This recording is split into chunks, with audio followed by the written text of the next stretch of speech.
Ceci est un camping-car japonais. Ici, ce sont les Alpes japonaises. C'est la préfecture du Gifu. Et je profite de cet endroit pour vous présenter ce camping-car, micro-camping-car japonais. Toyota Camrod de 2021. Donc monté sur une base de Toyota Camrod et monté en camping-car par une société qui s'appelle Nuts au Japon. Donc je tiens à préciser que je ne suis pas du tout sponsorisé par la marque que vous pouvez voir sur le flanc du véhicule. C'est une location familiale, pure et simple pour nos vacances. Donc au niveau de l'extérieur du véhicule, bon, il y a des fenêtres un petit peu partout, mais enfin rien de bien différent des camping-cars européens. D'ailleurs les systèmes sont tout à fait les mêmes.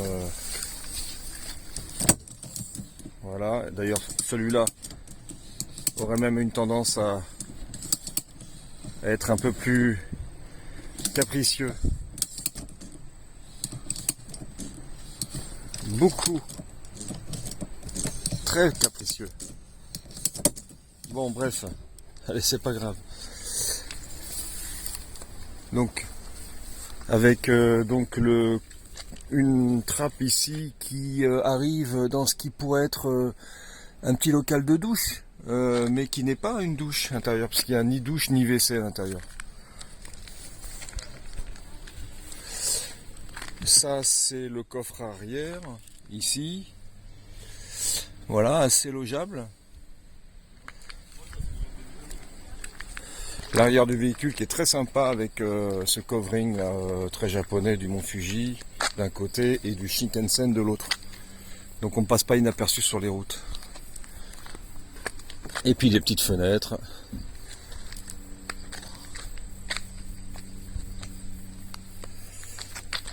Donc l'autre accès latéral du camping-car, du coffre. Un auvent manuel. La porte d'accès principale. Voilà. À l'intérieur du poste de conduite, donc c'est équipé ici d'une boîte automatique qui est tout à fait classique, avec un écran sur la caméra de recul en permanence allumé, avec une dashcam ici, voilà, et puis un système Alpine, donc où vous pouvez brancher votre téléphone avec le système CarPlay. Voilà. Donc il y a la clim et puis voilà, c'est vraiment une cabine de conduite assez basique.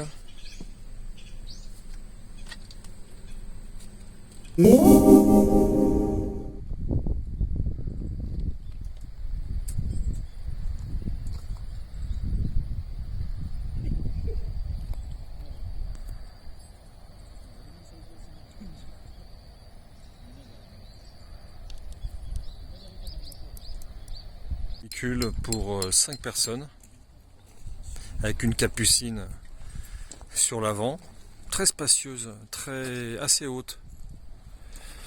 J'ai fait une belle rayure, je viens de voir, magnifique.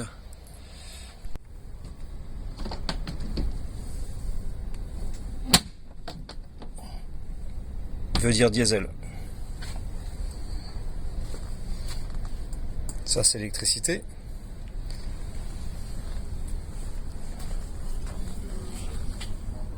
Et l'eau.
était 4 assez grands gabarits.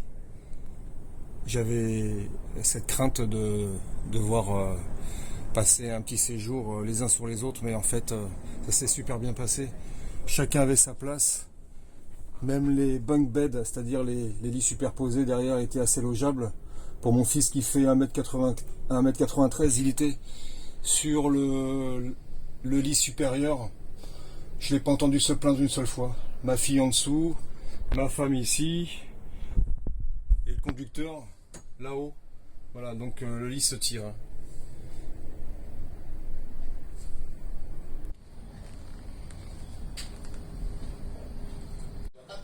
Beaucoup de rangements. Le seul regret, bien sûr, c'est le manque de douche et les WC. Mais ce sont des options pour le WC. Et la douche n'est pas prévue en construction de base, visiblement, sur cette configuration. Mais voilà les seuls manquants de ce camping-car. À part ça, même la table se démonte hyper facilement pour faire le lit dinette. C'est au top. Voilà. La conclusion, c'est un camping-car petit, ce que j'aurais appelé micro-camping-car, mais finalement, ça ne l'est pas du tout. C'est hyper logeable, c'est très confortable à l'intérieur, c'est hyper bien pensé. J'ai très peu de points négatifs sur ce camping-car qui reste assez court, qui est 5 mètres, qui fait 3 mètres de hauteur. Mais tout y est. Voilà.